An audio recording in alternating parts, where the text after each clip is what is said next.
everybody, Tim Norris here, or otherwise known as GreyElephant, and today we'll be taking a look at Sultaniya by Bombyx Asmodee Games. Between the artwork and the components themselves, just a phenomenal production. I mean, yeah, the artwork, let's talk about that real quick because it's just beautiful. I mean, the characters look alive, they're just wonderful, they pop out. Not to mention, you've got to have good artwork because of these tiles and you're trying to match them up. And if you don't have good artwork, then that can create confusion. So they did a fantastic job on the production.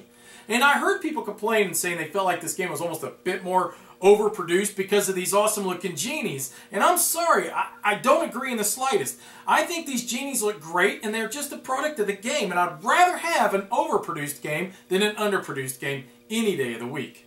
A build action on your turn involves pulling down 1 to 3 tiles from one stack. And then you can choose from all of the available tiles from all of the stacks. Now, one of the problems with this is that you cannot take the top tile of a stack. It must be pulled down first. So you have to keep that in mind. In addition, you might not want to pull too much down because then you're giving your opponent information that they might not have otherwise had. Throughout the game, you're going to gain gems, and gems are used to summon the genies. And there's 4 different types of genies, and each one of them have different special powers. For instance, the blue genie will be able to wipe away all the tiles that are laid out and be able to lay out new ones to hopefully then you can select the tile you need.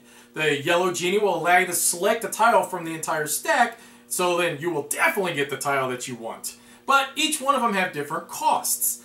Now, the thing about this is you want to be very careful on how you spend your gems because when I first started playing this game, I was a bit frivolous with these genies and, hey, I got a gem and I'm going to use the genie. And then I found as the game progressed, I did not have the gems I needed when I really needed to summon the genie. I really enjoy tile laying games, and this one is a little different because you're building your palace from the ground floor up to the roof.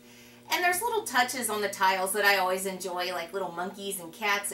They don't give you points, but they're cute to look at. I also enjoy the fact that this game involves a bit of resource management because you really have to manage those gems in order to call on the genies when you need them.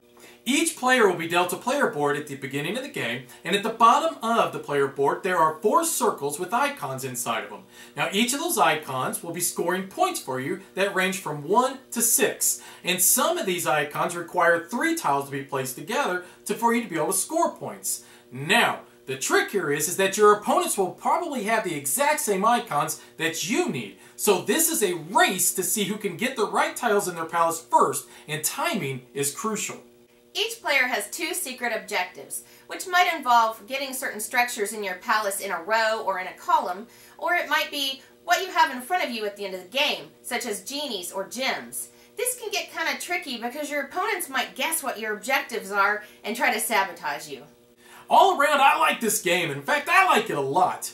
It's light enough, it's easy to teach, and well, just overall it's fun. And you know what? That's what gaming is about, having fun. You know, it's a race. You're trying to get the right tiles in your palace to try to build it up before your opponents. And at the same time, you're trying to deny your opponents as many points as possible by maybe hate drafting tiles into your palace.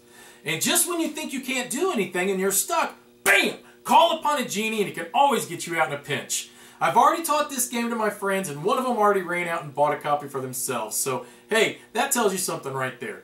I rank this game right up there with Splendor, another game that I think is just absolutely fabulous. I like games where I'm creating something, and I gotta say it's a lot of fun looking at the final results of this game with your palace that you've built.